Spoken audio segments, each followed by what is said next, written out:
Hello everyone, my name is Kira and today I want to take you on a journey of my bedroom interior transformation. I'm giving a plain rustic room a makeover, turning it into a dream Bohemian villa bedroom. A paradise of coziness and comfort. I wanted to create a safe space that feels harmonious and grand, like a sanctuary for a perfect sleep. And now this interior is almost complete, except just one thing that keeps bothering me. Look at this wall behind the bed. It's blank, just empty. I feel like the bedroom is missing a central element, a headboard. So, if you're open for ideas and thinking about how to decorate an empty space above your bed, I'm going to offer you an unusual way to adorn it by creating a wall mural. So in this video, I'll show the entire process of creating a wall painting, making a design, transferring it to the wall, painting with brushes, and all the challenges that I faced along the way.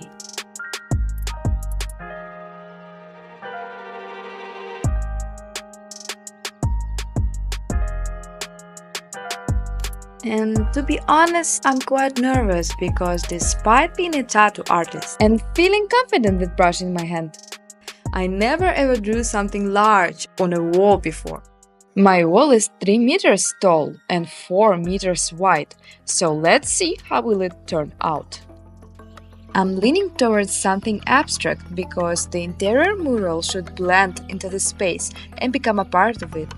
That's why I decided to draw a mandala. I think it would work well as a headboard because it's circular shape.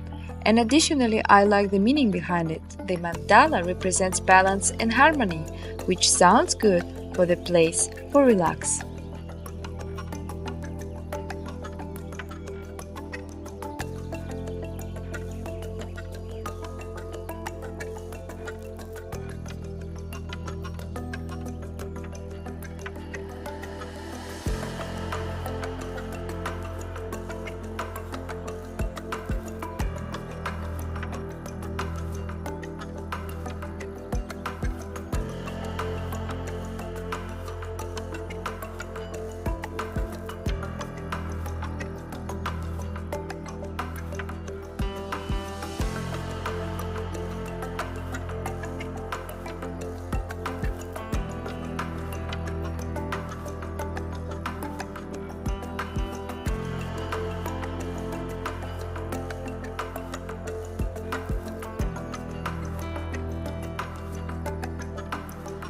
I printed out the design to refine its shape using a marker and a pencil.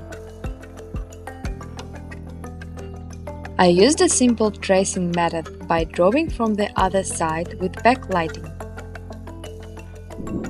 I wanted to add some more details to make the pattern look intricate.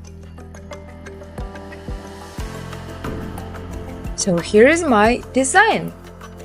It looks quite nice, I kinda like it, but I don't know why, but I decided to not go with this design anymore. I decided to start over. I can't say exactly why I decided to reject this design. Maybe I felt that it's slightly out of my style. Looking back at it now, it looks not bad at all. But this happens to me quite often. I guess it's my perfectionist nature. I'm willing to put in as much effort and time as necessary to achieve a result that I will be happy with.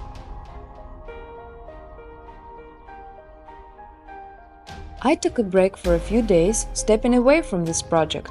And then, one day, a beautiful idea came to mind. What if I combine a geometric pattern with the curved, organic shapes of a lotus flower? I really enjoy to draw nature-inspired forms, and the lotus flower that represents peace and inner calmness felt like the perfect fit.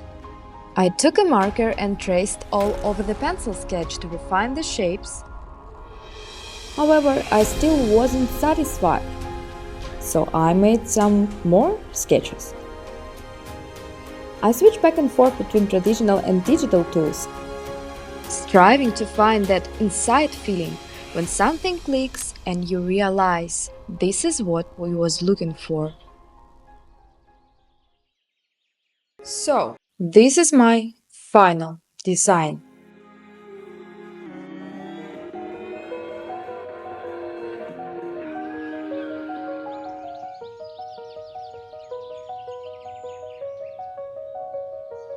I will use an acrylic paint, a metallic color to add a luminous touch against our matte soft light gray walls. And I decided to mix copper and gold color to achieve the shade that glowing with the warmth of honey.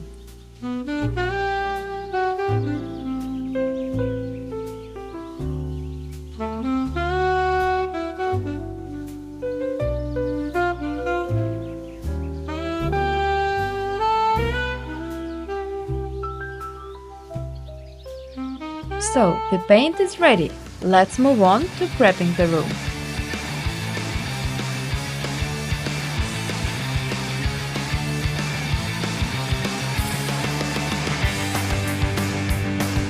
To transfer the design into the wall, I will turn on a projector. We usually use it to watch movies, and I'm surprised how it works well for wall art. First, I measured and marked the center of the wall. Then I started to outline the image with a pencil, marking the thickness of the lines that I will later fill with paint.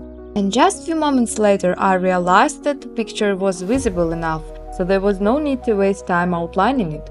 I decided to take the paint and brush right away and go to the best part.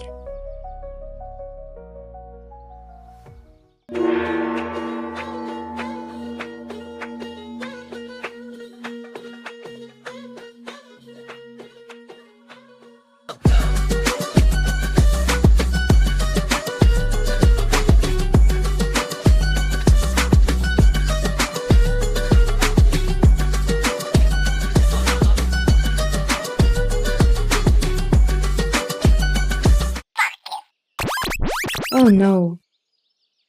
The projector was on table and I accidentally bumped into it. So this is the price I pay for not outlining the entire drawing. But in fact, it's not a big deal because part of the image is already on the wall and repositioning the projector isn't too difficult.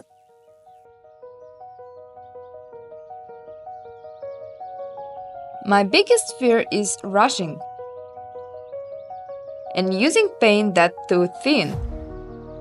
It could drip down the wall and ruin everything. Once I make a mark, there is no erasing it and no way to repaint, so I have to be very careful.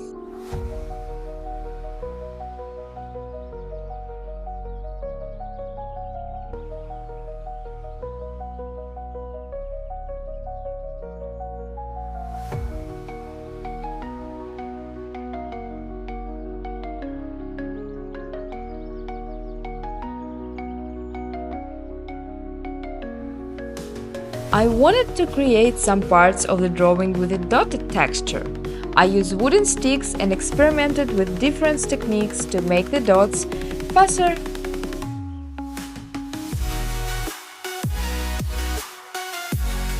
But this step ended up taking quite a lot of time.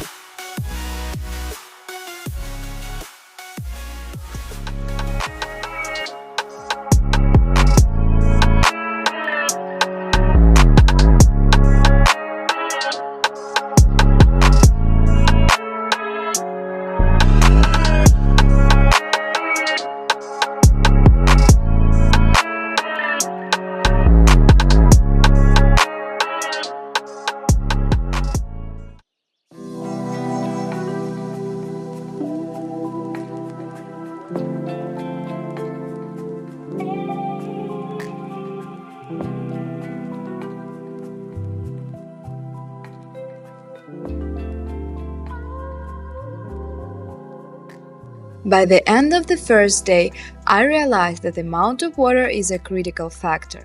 It directly affects whether the brush will glide smoothly or get stuck in small uneven areas, making your work more difficult. And my next insight concerns the type of brush. I tried 6 different kinds and realized that the Chinese calligraphy brush works best. It works great for bold lines, but the problem is, every time I use it, I feel quite risky, because I need to control pressure very carefully. I would prefer to get another brush, same type but smaller size. The problem is that I live quite away from big cities and I don't want to wait for delivery. And before I went to sleep yesterday, I got a brilliant idea. What if I take another Chinese style brush and just cut it to get certain size that I need? Mastering the art of hairstyling, but for brushes. I'm a bit worried about whether it works in practice as it does in theory, since this is my first time doing it. Let's just trim the split ends.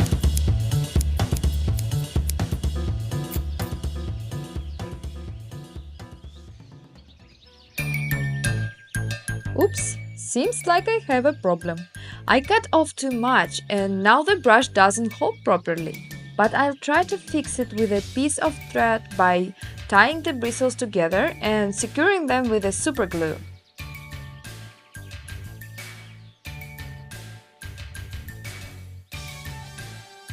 Oh yes, it works. So look at my stunning brush, it's so sharp. I'm excited to try it out. That was a short lesson on making custom brushes.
If you're smiling, then I'll bloom anew.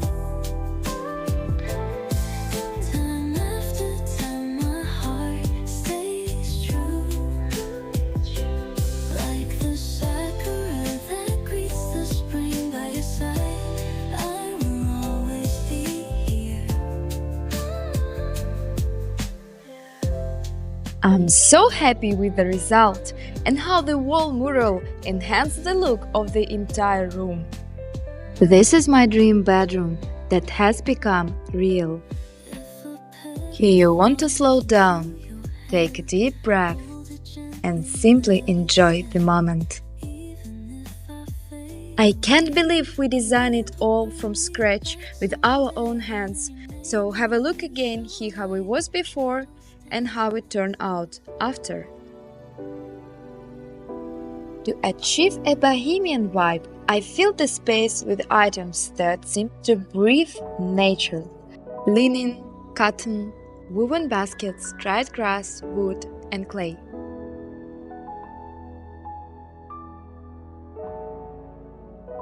I carefully selected items that I enjoy touching. Things that feel as good as they look. And every evening, as dusk falls, I light candles and aromatic incense, turn on smooth ambient music, and feel zen. Because no matter how stressful the world around us may be, I think that it's essential for everybody to have a corner of serenity where everything is designed for relieving stress and healing our bodies, minds, and souls. Thank you for watching my first YouTube video. I'm going to make series about another room's makeovers and some more projects because I'm really passionate about all types of arts, crafts and DIYs. Same as about drawing and tattooing. See you in the next videos!